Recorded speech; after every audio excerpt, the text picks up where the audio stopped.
Happy Monday, everyone. Happy last Monday of January. Oh my gosh, can you believe we are a whole month in to the year of 2021? It's almost hard to believe.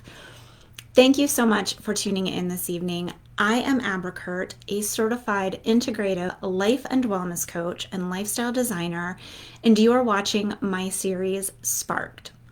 Sparked is a lifestyle series and a warm and welcoming online community where each week we light fires of connection, reflection, and inspiration around topics like personal growth, wellness, and the world around us. And one week every month, we talk about a great book that has influenced me and that I want to share with all of you. So, if you are a dreamer, a doer, or anyone on a journey to lead a more meaningful, fulfilling, or joyful life, you are in the right place, my friend. So say hi, let me know you're here, and start connecting. I see Scott, I see Vicky. Hi, happy Monday. Say hi and let me know you're here, and let's start connecting. As I mentioned, it is the last Monday of the month, and what that means here on Sparked is that it is time for our monthly Let's Get Lit book club discussion. See what I did there? Let's Get Lit literature book club. Hey, Dana, it's so great to see you. Donna, Tina, hello, everyone. Happy Monday indeed. So, it is the last Monday of the month. That means we are going to be talking about a book on Spark tonight. And these are the episodes where you don't have to have read along with us all month to enjoy the takeaways from the show. But I love it when people do because I love hearing the reactions from all of you as well. Tonight, we are going to be talking about Brené Brown's nearly decade-old bestseller, Daring Greatly. This is one of those books that has been on my shelf for years and years and years, and I credit with having some inspiration that really did lead to some big changes in my life. So I can't wait to talk about this book with all of you and hear the reactions from people who've been reading along. So if you read the book along with us this month, let me know in the comments. If you were reading along this month and read the book, show of hands in the comments. I am going to be sharing my favorite takeaways from the book, of course, my favorite quotes and takeaways from Brené Brown. We're going to be talking about, she tells us how we can tell the difference between, what matters and what's just noise in the big picture of our lives. I'm going to share, some ways that this book helped me make some big changes in my life. And, we're going to talk about a big quote from, actually an excerpt from a speech by Teddy Roosevelt that inspired the title of this book. And I can't wait to share that with all of you. So say hi, let me know you're here, start connecting. If you read along this month, show of hands in the comments because I can't wait to start discussing this amazing book, Brené Brown's Daring Greatly. If that lights your spark, please send up some hearts for Brené, for Daring Greatly, for courage and vulnerability, the two main themes of this book, and hit that share button because let's bring as many people as possible into this courageous conversation tonight here on Facebook Live. I think a lot of us could benefit from the wisdom that Brené shares in this book. So send up some hearts, hit that share button. And you'll also see some links in the show description to support our content and community because it is the viewers who keep this show up and running and keep original content driving it forward week after week after week. So, as you know, if you've been here before, we also pay that generosity forward with a 10% contribution to a charity doing important work in our local communities and across the country. I will share a little bit more about this week's incredible charity later on in the show, but please consider a contribution because your dollars will not only support the sustainability of this show, but amazing charitable work happening across the country. Tina read along with us. Hi, Georgie. It is so great to see you here. Tina, I'm so excited that you read along. I can't wait to hear your thoughts on this great book. And with that, I want to ask you guys to take to the comments and share something else.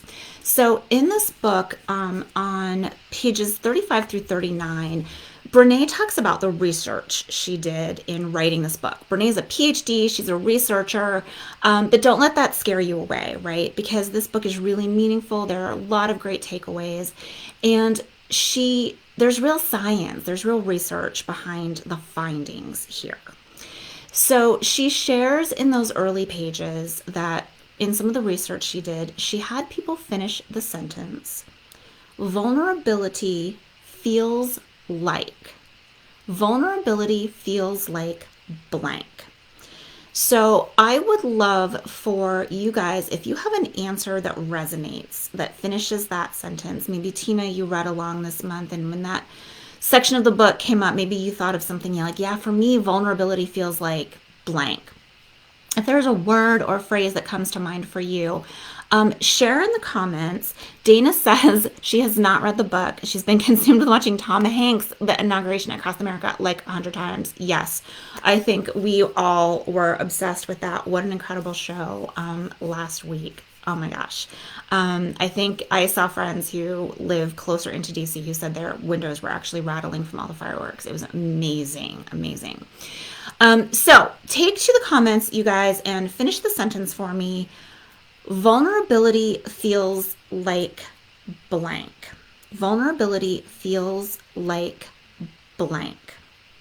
And while you do that, I'm going to share the excerpt from Theodore Roosevelt's speech that inspired the title of this book, Daring Greatly. And I shared this on the episode where I revealed this book selection for January. And I have to say, guys, this is one of my favorite quotes, speeches, whatever you want to call it, of all time. And I always get a little catch in my throat because it's just such like heart-shaking stuff, you guys. This is from Theodore Roosevelt's speech, Citizenship in a Republic, that he made in Paris, France in 1910, you guys, 1910. And this is what Theodore Roosevelt said that gave us the title of Daring Greatly.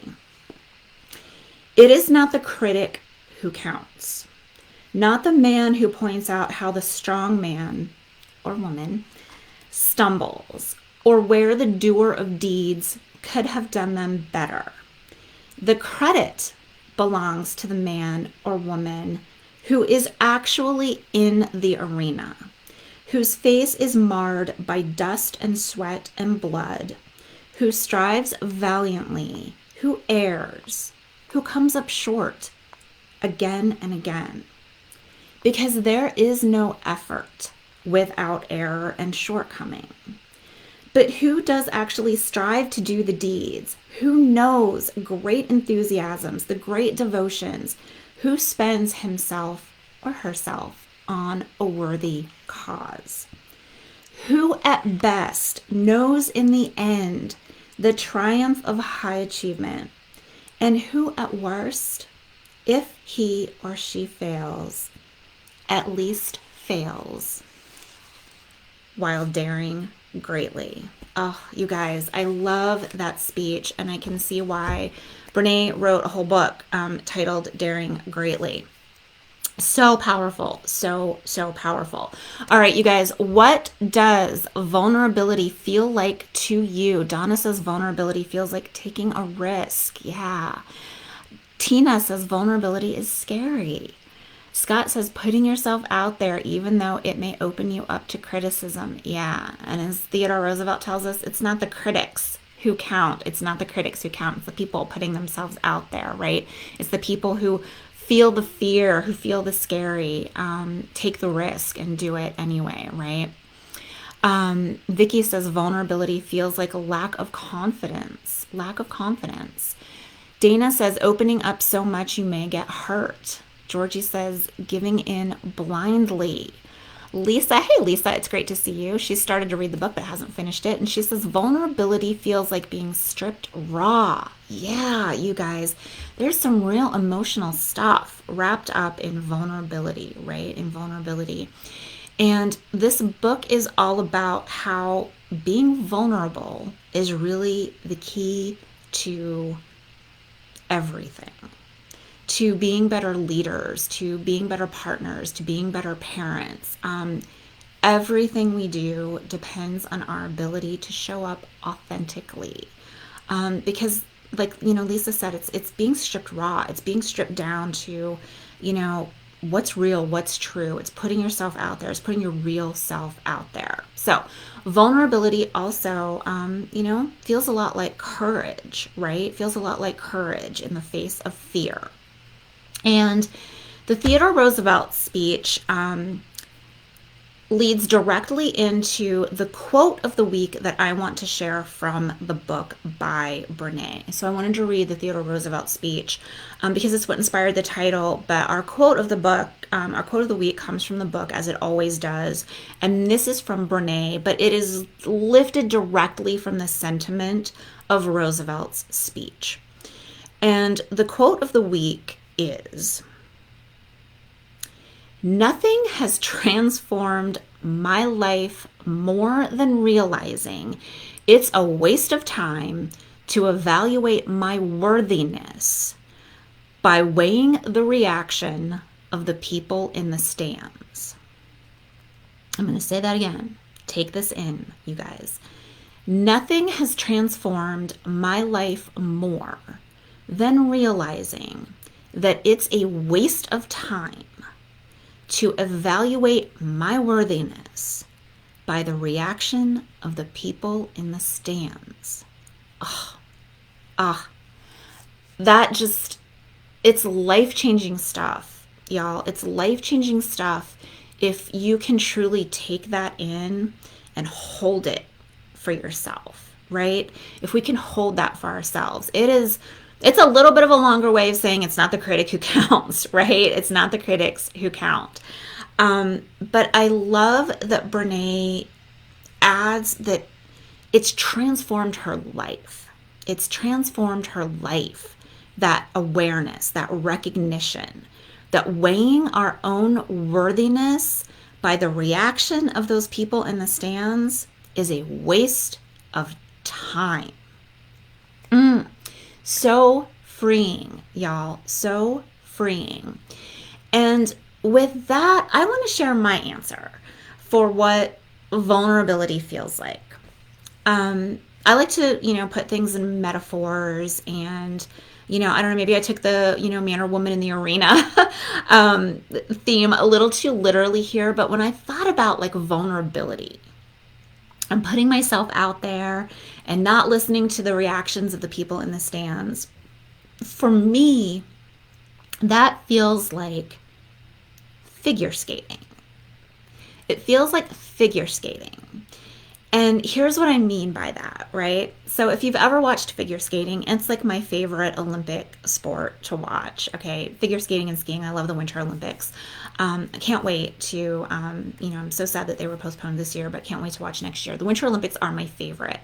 And figure skating is just, it's one of the most beautiful, athletic, I believe, sports in the Olympics. And if you think about figure skating and you watch those skaters, right? And you think about when they come out on the ice to do their routines, right? It's kind of, they dim the light, so it's dark. They're on ice, so it's cold.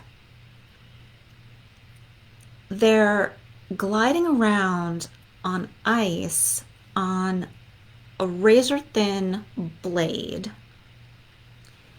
And they've worked so hard on this artistic routine, this expression of their art and their athleticism. And they're putting it out there to be judged for a medal or for the world to take in, right? And gain inspiration from. And they picked a really great outfit and some really great music to go along with it, right? and the stands are full. And they look over, and maybe it's like their family or their friends, their coach, who are like right there on the sidelines, but maybe you can't really see them because it's dark and there's a spotlight on you. And the stands are full of people who are there because maybe it's the Olympics and they just want to see the Olympics. Maybe it's, they like the sport and they just want to see what happens, what people are putting out there at this time. And maybe there's some people who actually get a sick sense of satisfaction from watching people stumble or fall or not do so well. Or they want to see if anything dramatic is going to happen, right? And so that's what vulnerability feels like as a metaphor for me. It's figure skating. Because I thought about what it felt like to do some of the things that I've done that have been big risks, that have been putting myself out there, that have opened myself up to criticism, right? Quitting a job in corporate America, starting a business, reinventing my entire career after the age of 40, right? These are all scary, big, risky things. And it feels like balancing on a blade on the ice in a dark, cold room with a bunch of people staring at you. And so, but I like to do it in, cute clothes and with some good music in the background. So that's what vulnerability feels like to me. And in that vein, I wanted to still do some trivia this week, and it's hard to do themed trivia with Brené and, a book like Daring Greatly. So this week's trivia is all going to be figure skating themed. So this week's trivia is going to be figure skating themed in honor of what vulnerability feels like for me, which is the figure skating analogy and metaphor, right? So with that, I want to ask the week's first trivia question, and that is, whose short wedge cut hairstyle became super popular after she won Olympic gold back in 1976? Whose short wedge cut hairstyle became super popular after she won Olympic gold in figure skating all the way back in 1976? Take your guesses in the comments. And Lisa says, Jane always knows everything. I don't know if Jane's here tonight. Okay, I see some guesses coming in. Donna says Dorothy Hamill. Dana says Dorothy Hamill. All right, take those guesses in the comments.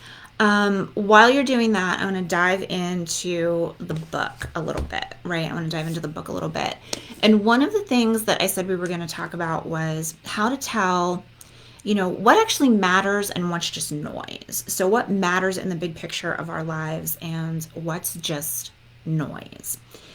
And for those of you who have read along, there's a part in the book on pages 48 and 49 where Brené's having a conversation with her daughter about how to know who to trust with, important things at school, like how to know what girlfriends in school to trust with like her stuff. And so, they talk about what that might look like. And, she says it doesn't have to be everybody. It doesn't have to be everybody, right? You think about the people that you want to trust. Not everybody earns that level of trust, right? Not everybody gets to see all of our stuff. And so we think about those people like marbles in a jar, right? And so as you think of that person, they become a marble in your jar. And there's a conversation about marble jar friends. And they know the things, her daughter, when Brené asks her, well, how did you pick your marble jar friends? She talks about, well, they know who my grandma and grandpa are. They, and she, gave this list of, really adorable answers to that question. They remember my birthday. They always make sure I'm included in fun things. They keep our secrets. They tell us secrets. So our marble jar friends, you guys, our marble jar family, our marble jar tribe, all right? Those people, that's what matters, right? The rest is the noise. The rest is the noise, okay? Is the feedback coming from the marble jar? And if it is, it deserves bearing out, right? It deserves hearing. If it's not from the marble jar, that's how we know it's the noise. All right, that's how we know it's the noise. All right, we have some guesses from our trivia question about the wedge cut hairstyle that became super popular after this figure skater won Olympic gold back in 1976. And I see a lot of Dorothy Hamels. I see Lisa with a Peggy Fleming. I see my husband with a Mark Hamill. No, it was not him. I see Dana with the Hamill camel. Yes, the camel is like one of the famous, like it's the figure skating move where you extend your leg out behind you. And Lisa says Peggy was 68 before Dorothy. Yeah. Yes, you guys, if you said Dorothy Hamill, you are absolutely correct. The Dorothy Hamill haircut was like the cut of the late 70s into the early 80s, right? That short, like bob wedge cut hairstyle that became super popular after everyone fell in love with her when she won the gold in figure skating at the 1976 Olympics. All right, so I shared my quote of the week. Now, I know we have Tina with us who also read along this month. So I'd like to ask Tina if you have any other quotes or lines from the book that really resonated or stuck out for you. And if so, if you would share those quotes or lines with us in the comments. I'd love to hear from you what quotes or lines from the book really resonated and stuck out for you. So I'd love to ask you to share any of those in the comments. I love to see what other people's big takeaway lines are from books. This Daring Greatly is chock full of a lot of great things. For me, it was that quote about nothing has been more transformative than like tuning out the reaction of the people in the stands, right? The people not in our marble jar.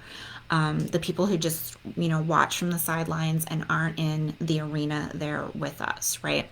So Tina, if you have any quotes that you loved in particular from this book, please share those in the comments. I'd love to see what resonated with you. And I think everybody else probably would too. That's what I love about the months that we have people who read along, because it's not just about me sharing my big takeaways. I love to see what other people love about the books I love, because I love talking about books with people. I could do that all day.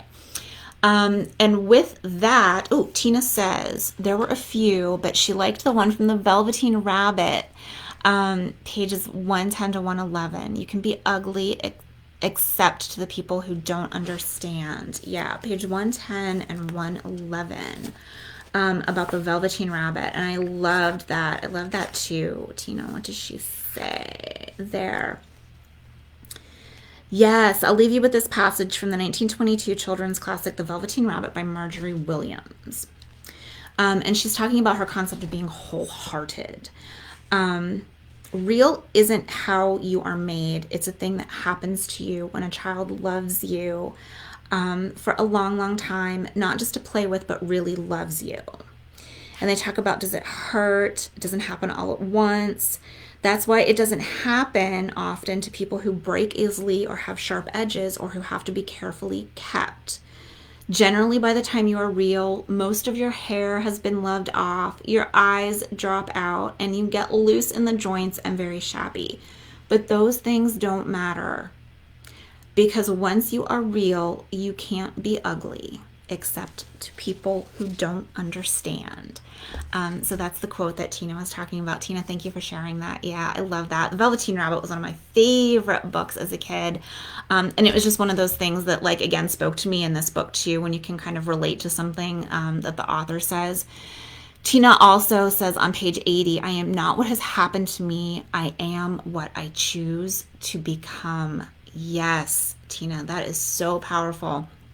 It's such a recurring theme in my work as a life and wellness coach. We've talked about it here as it relates to, generational family trauma, to personal trauma. We are not what has happened to us. We are who we choose to become. So beautiful and so powerful. Tina, thank you for sharing those. I want to dive into some of my biggest takeaways. So the book is divided into 7 sections. And I have like a big like aha moment in each one of those that I want to share with you guys. So I'm going to dive in. The first chapter is about this scarcity mindset that drives our culture.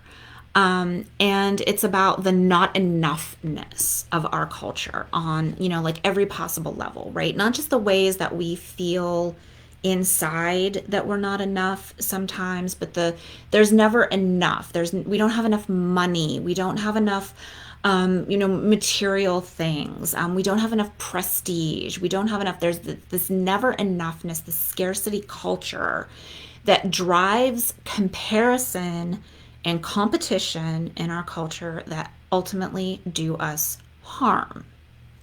And there's a great quote on page 27 that I felt like just really summed this up and was my big like aha moment takeaway from this section. And it was, worrying about scarcity is our culture's version of post-traumatic stress. All right, let that sink in for a minute. Worrying about scarcity is our culture's version of post-traumatic stress. There's not enough. I have to be in competition with somebody else because if they get something that I don't have, there's not going to be enough for me. If this person has something, then I'm not going to get it. There's not enough to go around, right? The difference between a scarcity mindset and an abundance mindset. So she says, worrying about scarcity is our culture's version of post-traumatic stress. It happens when you've been through too much, and rather than coming together to heal, which she says requires vulnerability, we're angry and scared and at each other's throats. And I pulled out this quote way back at the beginning of the month when I wrote the blog post announcing this book choice, because, oh my gosh, did that resonate with what has been happening in our country, right? This idea of, well, there's not enough. There's not enough to go around. And if somebody else is getting something and I'm not, then I'm in competition with them. It's a comparison, right? It's a competition. And it's our culture's version of post-traumatic stress. And instead of coming together from that to heal, we're angry and scared, which pits us against each other. And I just felt like that was so powerful. And it was one of the things at the end of the show, I'm going to share the book that I chose for February's Let's Get Lit book club selection. And this was one of the takeaways for me that helped me decide what I was choosing for February, because I love the momentum that we started last year and how one book just kind of builds on the next and gives us some really powerful and important takeaways. And so February's definitely builds on this idea of scarcity in our culture and this like anger and scaredness and being in each other's throats. And Tina has shared another great quote, page 171 by Scott Stratton. Don't try to win over the haters. You're not the jackass whisperer. Yes. Oh my gosh, I love that one. I love that one. You're not the jackass whisperer. Yeah, the people in the stands, the haters, the critics, right? It's not our job. It is not our job to win them over. We are not the jackass whisperers. All right, Tina, yes, thank you for sharing that. That was one of the lighter sort of light moments in the book, and I love that quote too. Okay, second chapter, big takeaway that I want to share. This is where she actually debunks some myths about vulnerability, right? Because we all shared at the beginning, like, what does vulnerability feel like to us? And it was like taking a risk or going in blind or putting yourself out there and opening yourself up to criticism, being stripped raw. Like there was some real deep and powerful emotions connected with vulnerability. And there are a lot of myths around what vulnerability is, right? And that it's a bad thing. There are a lot of myths that vulnerability is a bad thing.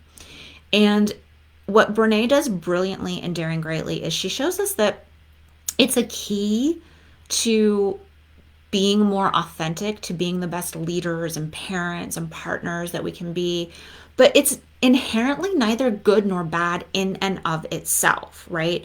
There are ways that vulnerability can be bad and harmful. There are ways that vulnerability can be really, really good, but just vulnerability in and of itself is a neutral force in our lives. And if we use it in the best ways, it can be transformative, right?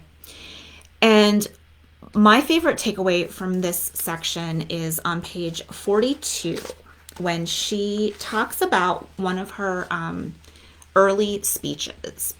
And she's, super nervous and she's trying to give herself a pep talk before she goes out on stage. And she ends up asking herself the question, what's worth doing even if I fail? What's worth doing even if I fail? And when we ask ourselves and answer that question, right, that allows us to sort of take that courageous step into vulnerability, into putting ourselves out there, into taking that risk, into maybe going into something a little bit blind without, all the answers, without certainty as to the outcome, right? Stripping ourselves a little bit raw, and just, putting ourselves out there, right? If we ask ourselves, what's worth doing, even if I fail?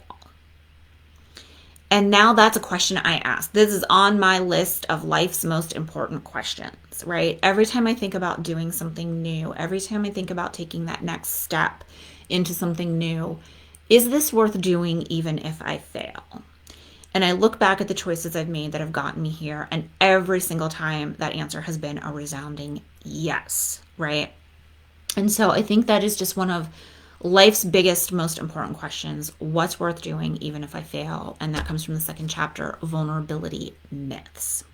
All right, chapter 3, a big takeaway from this. One of the things that Brené connects to a lot in this book is the concept of shame and how that holds us back from being vulnerable.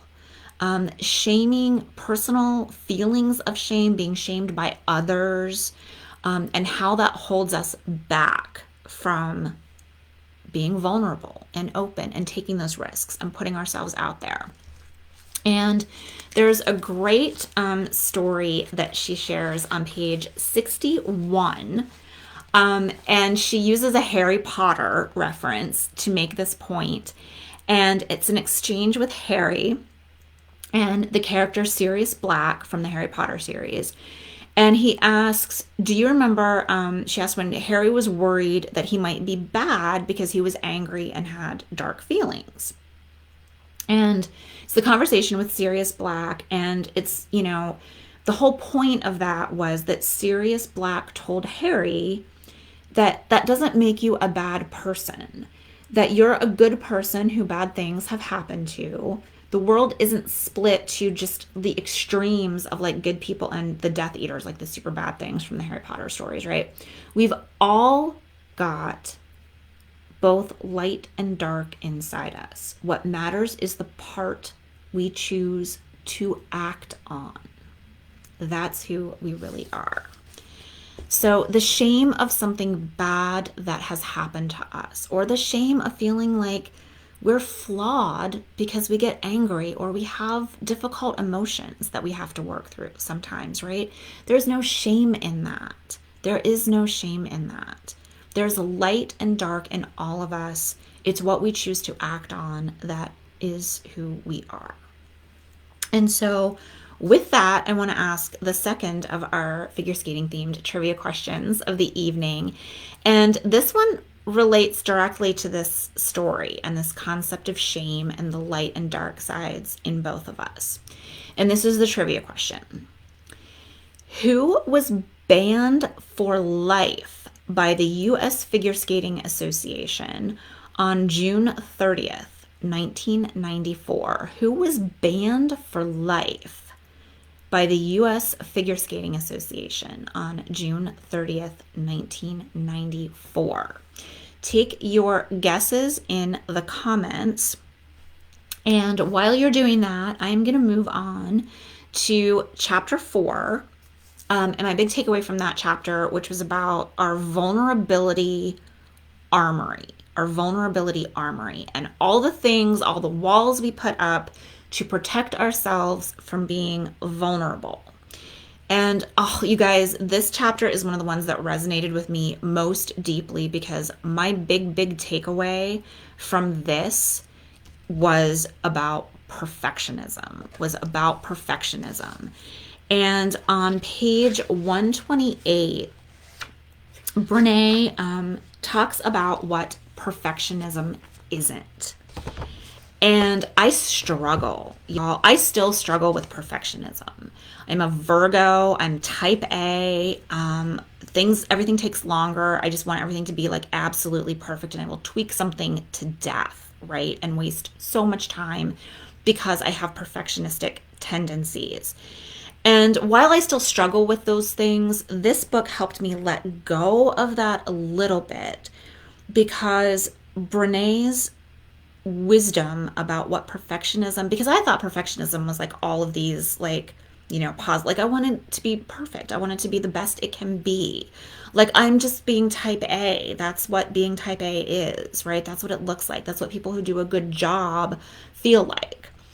And what Brené opened up my eyes to on page 128 and 129 is that, you know what? No, perfection actually isn't those things. Perfection is harmful and is not good for us and is actually the opposite of all of those things that we think we're doing by being perfectionists. Perfectionism is not the same thing as striving for excellence. Perfectionism is not about healthy achievement and growth. Perfectionism is a defensive move. It's the belief that if we do things perfectly and look perfect, we can minimize or avoid the pain of blame, judgment, and shame. Perfectionism is a 20-ton shield that we lug around thinking it will protect us, but in fact, it's the thing that's really preventing us from being seen. Perfectionism is not self-improvement. Perfectionism at its core is about trying to earn approval. It's not about, trying to actually better ourselves. It's trying to avoid criticism or not being loved. Perfectionism is not the key to success. In fact, research shows that perfectionism hampers achievement. And last, perfectionism is not a way to avoid shame. Perfectionism is a form of shame. Where we struggle with perfectionism, we struggle with shame. And you guys, those were really powerful for me, especially this idea that, if we're just perfect, right, we're going to avoid the haters. We're going to avoid the people in the stands critiquing us. And, because it's bulletproof. If it's perfect, right, it's bulletproof. And there's no such thing. Right? And it just holds us back and it wastes our time. And it's this 20-ton thing we're lugging around. And I really had to get over that. When I launched this show. And it was not easy. Because there were, if you had told me, a year ago at this time, that in the middle of a pandemic with, quarantine weight gain and all the things and not some perfect studio, beautiful backdrop, I was going to start doing weekly Facebook live shows for an hour and talking to people about life coaching themes and lifestyle themes and, putting my work out there for the, entire social media network to see. I would have laughed so hard and just been like, that's not ever going to happen. That is not ever going to happen. And let me just tell you, showing up last year in May and doing that first show and then leading to the next and then the feedback to, yes, can we please keep doing this beyond May? Because I was originally just going to do it for Mental Health Awareness Month in May. And people said, no, this is something that we really enjoy. Even if we can't catch the live, we come back and watch the replays. Please keep doing these. And, we started doing the charity component to it and paying forward with 10% to a charity every single week. And I deepened connections with people, and I made connections with people who I probably would not otherwise know at all, and certainly not this well or this deeply or have this weekly interaction with or sustained through the week interaction with without having just pushed the perfectionist tendencies aside and said, I'm just going to show up and be real and do the thing I do and hopefully get better as I go along and take that risk and probably be critiqued and laughed at and finger pointed at and all the things by people who watch this show or scroll by or whatever. But you know what? They're not in the arena with me. They're not in the arena with us. So that's the noise. That's not my marble jar. And so it's just all been really, really freeing. And so that perfectionism, avoiding that, concept helped me do this show and show up here. All right, you guys, I see a lot of answers coming up to the trivia question, and they're all Tanya Harding's. Yes, that is correct. It was Tanya Harding who was banned for life by the U.S. Figure Skating Association on June 30th, 1994 for her involvement in the attack on figure skater and rival Nancy Kerrigan that led to some pretty serious injuries that Nancy sustained. And Tanya was, she had a role in it, to be sure. I highly recommend, and this is why I asked this question right after the shame and the dark and light in all of us question, because if you've seen the movie I, Tanya, or you've ever watched an interview with her, in the years since, right? She wasn't the only person involved in that, and she carries all of the weight of that blame, all of the weight of that shame. She's the one who lost her career and future because of it, and it wasn't just her. And there's a lot about her past and her perfectionistic tendencies and her trying to avoid shame and measure up and be like the Nancy when she was the Tanya, in all of these ways that were so different, which led to this horrifically tragic outcome, and attack on a rival and the end of her career. So if you haven't, I highly recommend watching the movie I, Tanya. It's kind of funny in places, but it's also a really poignant look at the other struggles in her life and the involvement of other people in the attack. And then also maybe one of the 2020 interviews with Tanya, because there's a lot there that, the media headlines don't capture when, you think that Tanya was the one with this, baton that, beat Nancy Kerrigan and, caused these horrific injuries. And there's so much more to it than that. So wanted to share that, wanted to ask that question, in particular after the shame chapter. All right. Next chapter 5, big takeaway. This was the closing the disengagement divide chapter, And this chapter has a lot to do with strategy and culture and values. And you know that I talk a lot about values here on this show and how they need to be connected to everything we do for it to be authentic and real and aligned with who we are, values. And Brené starts out by kind of defining strategies are our game plan for getting through life. Strategies are how we're going to get this thing done. And the culture of something is the how we do things around here kind of, idea, right? That this is how we do things around here. We think of corporate cultures, right? But one of the interesting things in this book is that Brené shares that, culture isn't just a business concept or an organizational concept, that individual families have cultures. There are family cultures as well. And understanding what those are and what drives them is really important to understanding who we are and showing up and being engaged.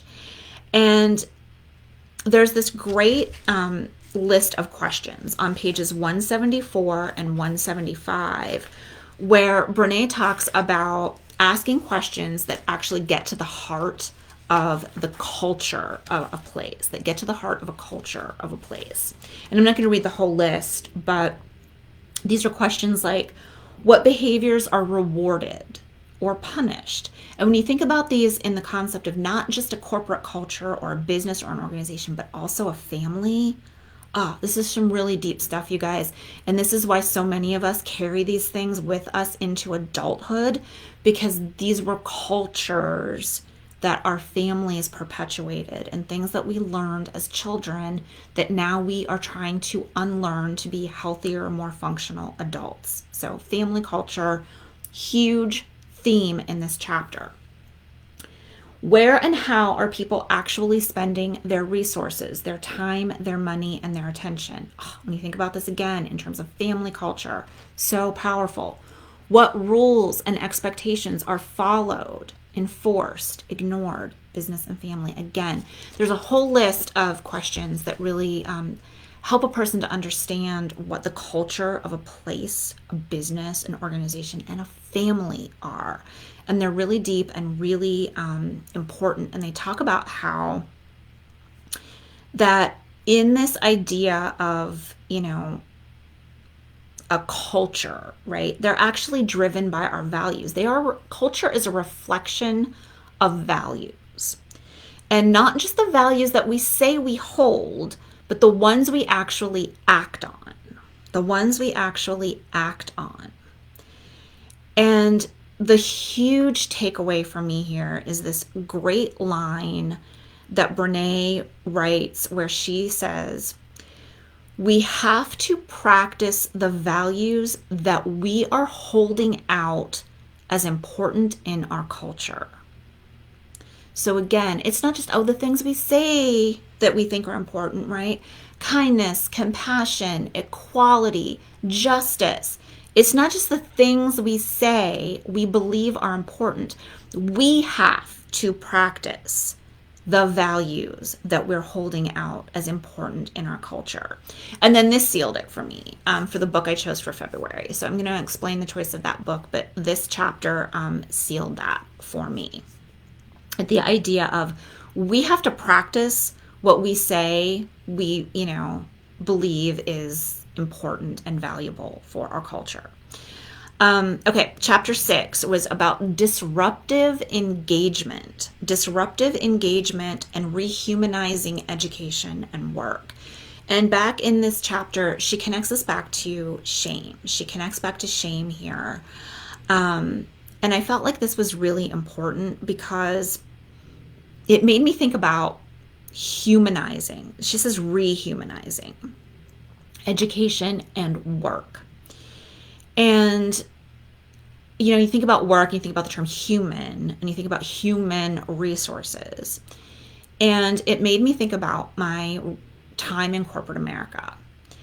And, most companies and organizations have a human resources department, right? Human resources department that governs kind of their rules for employee engagement and conduct.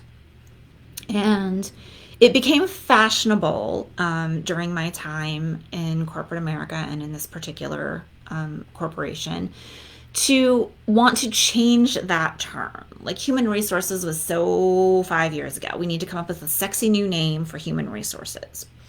So everybody started calling it human capital. Human capital. And this was just one of those, it's like death by 1,000 paper cuts before you actually resign, from a place like this. And this was just one of those paper cuts for me, right? When they started calling things human capital, because what is capital, right? It's like our financial resources, right? It's our financial assets.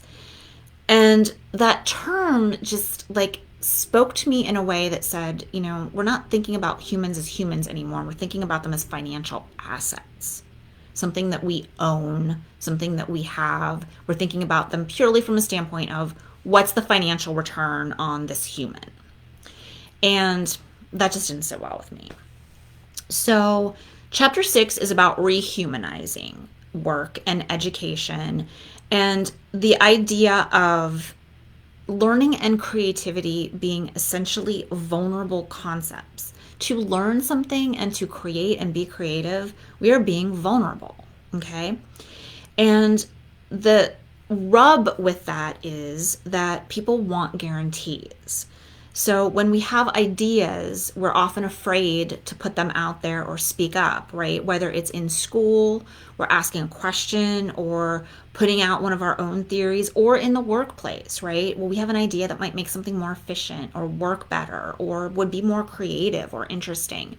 But we're afraid, right? Because what happens? Well, someone tells you it's a bad idea. You are shamed, right?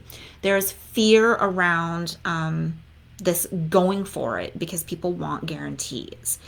And she talks about this concept of there's a conversation she has, and someone says they just, put their heads down and keep their mouths shut and keep going. And she's like, that just breaks my heart as an educator, as a parent, as, a human. And how many times have we either said or heard that phrase? I'm just going to keep my head down and my mouth shut and just, keep plugging along. And that's really sad if you think about what that means, right? That we feel too afraid to lift our heads up, to speak, to say something, right? So that was really powerful for me. And she talks about this idea that shame can only go so far in any system before people disengage. And this is why it's called disruptive engagement, because people are shamed into disengaging, not showing up, not contributing, not caring anymore, right? That goes for education, organizations, business, and families. Again, she introduces this concept of family culture that all of these ideas are relevant to as well, which leads me to the last chapter with the big takeaway, and that is the wholehearted parenting chapter, And here's where I'm so glad that I had a fellow reader along with me this month. And Tina, I want to ask you, because Tina, I know you're a mom also. And I hope you're still here with us. And I want to ask you if you had any big aha moments or takeaways from the wholehearted parenting chapter, because I'm not a human baby mom. I'm a fur baby mom, and she does use the example of the dog pulling trash out of, the trash can, and she says something like bad dog, and her kids, correct her in that moment that like, well, no, he's a good dog. He just made a bad choice. So I can maybe relate that to our fur babies, right? Like they didn't mean to knock over the water glass. They just made a bad choice in jumping up on the table, right? So Tina, if you are still here with us, I would love to hear if you have any big takeaways from the wholehearted parenting chapter in particular, or if you have any big takeaways from any of the other chapters that were different from mine. I would love to hear about the things that really resonated with you from any of these chapters.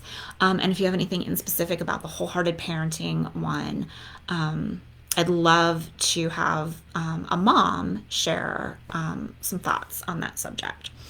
And so while you're maybe thinking about that and typing some things in the comments, I want to ask our last trivia question also.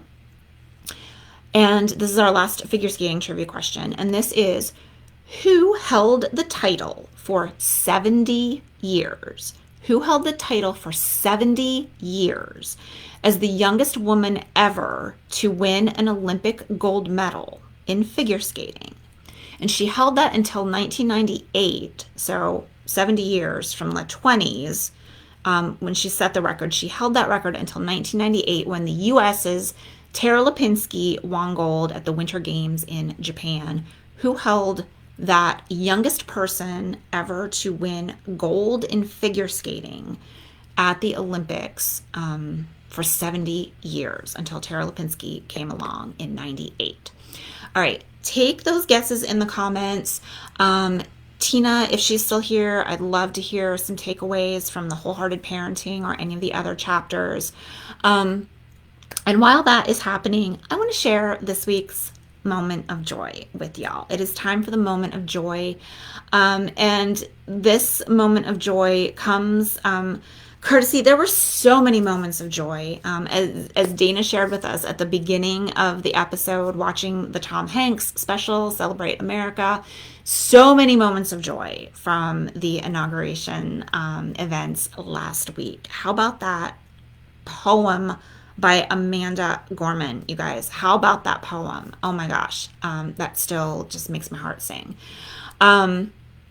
But this particular moment of joy comes courtesy of the thing that may just be what unites this country after all, and that is the Bernie meme, the Bernie Mittens meme, you guys. And the moment of joy in particular is this, okay? So everybody has seen the Bernie memes by now, right? If you have not seen the Bernie meme, please just Google Bernie inauguration meme when the show is over, because they're hilarious. It's the Bernie in his chair at the inauguration with his mask on and his, Burton parka and his big mittens. Bernie in his mittens at the inauguration. And it's been photoshopped into everything from classic works of art to TV shows and movie scenes. My husband and his band got in on the fun and have posted Bernie and, some of their shots. It's hilarious, hilariously funny, and the thing that I've seen people on both sides of the aisle posting and has truly united our country. But the moment of joy is not just the meme, although looking at those memes have brought me many, many minutes of joy. The truly amazing thing is, you guys, Bernie, in true Bernie fashion, right? He decided, let's slap that meme on a sweatshirt. We're going to charge $45 for it and donate 100% of the proceeds to charity, you guys. So it sold out like twice in like record flat. You can't even go buy the sweatshirt anymore. It's sold out, and the sweatshirts are now back ordered for like 8 weeks. And they sold out in all sizes immediately, and they are donating 100%, all of the proceeds from the Bernie meme sweatshirt, to Meals on Wheels Vermont. So that is a pretty big moment of joy to come out of a silly meme from an inauguration photograph, but I love that, and it just speaks to ways that people continue to show up for the needs of this country, and I want to lift it up when we see it. All right, Tina has shared some really amazing takeaways. She said, basically with parenting, a parent needs to show how they want their children to be. If you want giving kids, you must be a giving person. That's absolutely right? She says, are you being the parent that you want your kids to be? Are you being the person you want your kids to be? Kids watch you and do and follow. I am not seeing figure skating guesses. Scott says he is not up on his 1920s figure skaters. This is stumping people. All right. Yes, Dana says she must have some mittens. Tina, the great part of the meme is it brings humor back into our lives. Yeah, absolutely. Dana said, thanks for sharing about the shirt. She didn't know. Yeah. He's donating all the and if maybe they'll come back in stock again, come back around another time, and we can all get an official Bernie shirt, but they're made in the USA. You guys, union labor, made in the USA. And have sold out. And so at $45 a pop, that's going to be a lot of money that Bernie is donating to Meals on Wheels Vermont. And I just love that, which leads me to our charity of the week. And if you guys have tuned in before to the Let's Get Lit conversations, I decided a couple months ago that all of our Let's Get Lit conversations were going to benefit the literacy programs of Save the Children in rural America, because that is where the young girl lives that Scott and I sponsor through Save the Children. She lives in Appalachia in Kentucky.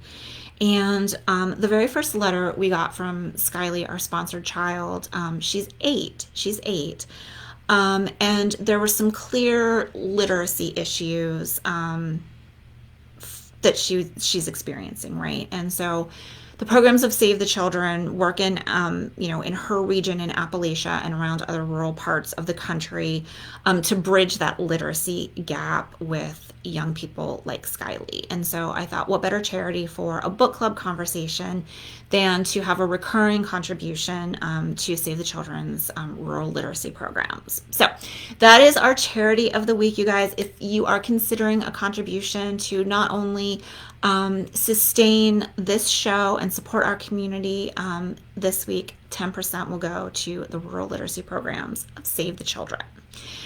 All right, I saw 0 guesses. I totally stumped you guys. I normally ask the easy questions, and I thought maybe my mother-in-law. Oh no, she did say, she just put a guess in. She said the only older ice skating name I can recall is Sonia Haney. I thought maybe Vicky or Georgie might have pulled this name out, blast from the past. Yes, Mama Vicky, you are right. Sonia Henny. Sonia Henny, the Norwegian figure skater, held the record for 70 years as the youngest person to win gold until Tara Lipinski came along in 98, and she was literally 2 months younger. 2 months younger than Sonia Henny when she took gold at the 98 Olympics in Japan. So Mama Vicky pulls it out in the end with Sonia Henny. That is a great, great guess. All right, you guys, that is this week's discussion of Daring Greatly. I want to thank you guys for tuning in. I want to give a huge shout out to Tina for reading along and sharing your takeaways. I have loved seeing what you thought was, really resonant and what you've taken away from the book as well. I love that piece of it, that sharing about books. I want to let you guys know, I said I was going to share what next month's book club selection is. And before I do that, I want to share the entire theme of February. So February, you guys, right, we have Valentine's Day. It's Black History Month. There's a lot of good stuff in February. And I also thought about sort of where we are in our year, where we are as a country right now. And the theme I have chosen for February is the power of love. The power of love, which is also an awesome song by Huey Lewis and the News. Great music and melody.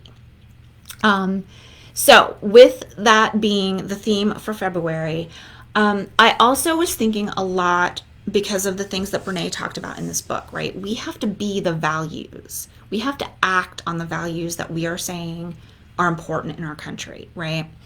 We have to practice what we preach, right? Also, the idea of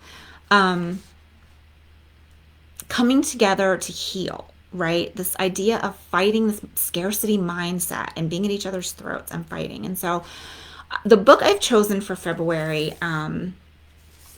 is Marianne Williamson's Politics of Love. Politics of Love. And this is a discussion of our place in society and our view of politics, not from a partisan divide, right? This isn't a Democrats and Republicans book. This is about values, guiding values. So this goes back a little bit to those of you who might remember when I chose Dan Rather's What Unites Us back in October, right before the election, right? This is kind of in that vein, But Marianne is not, she's not a journalist, right? Who also in some ways, like journalists have been further divisive by what news outlets we get our news from, right? Marianne is a spiritual writer. She's a spiritual advisor, spiritual speaker. And I wanted to read from the back of this book, and this is why, another reason why I chose this book. Humanity has come to a fork in the road. There's a way marked love and there is a way marked fear. Each path leading to more of the same. Each path leading to more of the same. More love or more fear. In our finest hours, America has stood for what humanity at our best aspires to be.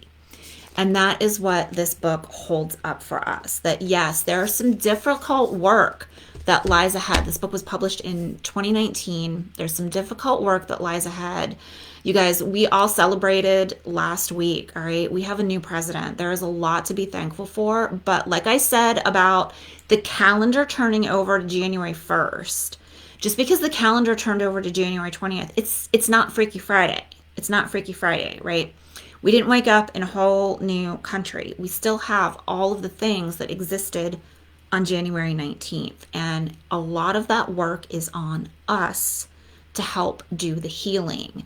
And this book talks about what some of that could look like. And so that is my choice for February, to follow on the theme of the power of love. And I also want to let you guys know that I'm doing a special Valentine's Day themed candle.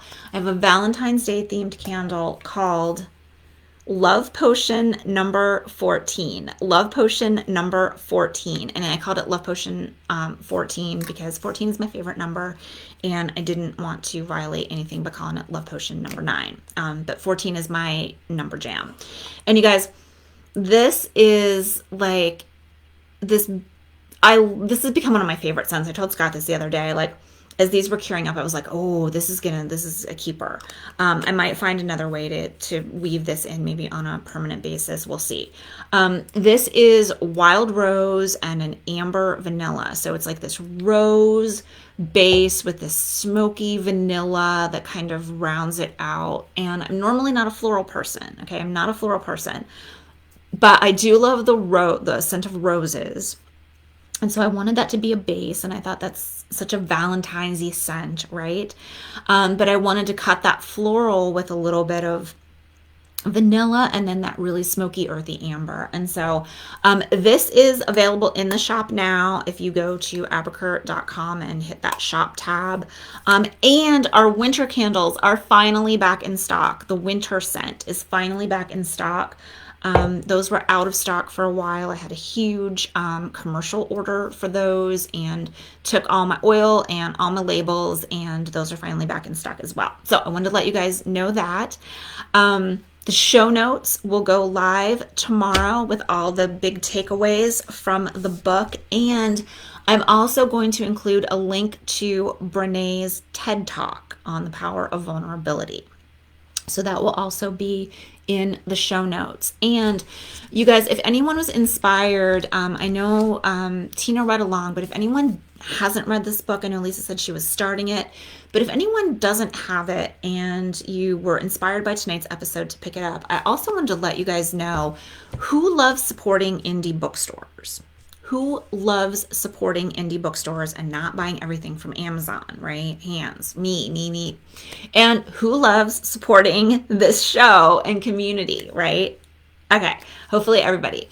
Did you know that you can do both at the same time? You can do both at the same time. And I realize I put these links in the show notes, but I don't know if I've ever actually mentioned this live in the show, but I have a storefront as a person who talks about books and does an online book club on bookshop.org, which is an alternative to Amazon and the huge corporate booksellers. Bookshop.org supports independent bookstores across the country, which is where the books are sourced from, and allows people like me to open up a storefront and put our favorite books in there, books that we're talking about, books that inspire us, and earn a commission on books that are sold through the links in our storefront. So if you go to my website and go to the book club link on my website, you will see ways to get to my bookshop.org storefront, where you can buy all the books we talk about here on Sparked, and where all of the resources in our show notes link back to when I talk about a book. So it's a way that you can support independent booksellers and this show at the same time. It's a great twofer.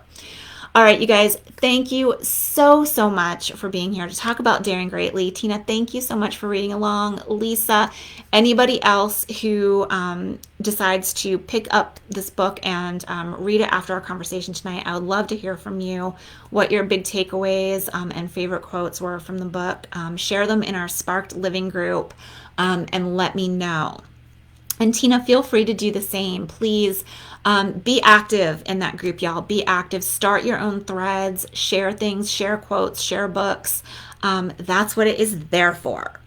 All right. I will see you all back here next week. Same time, same place as we kick off February. It is going to be February 1st next week. And we are kicking off the power of love. So with that, be good to each other. Be good to yourselves. I love you guys, and I will see you next week. Bye-bye.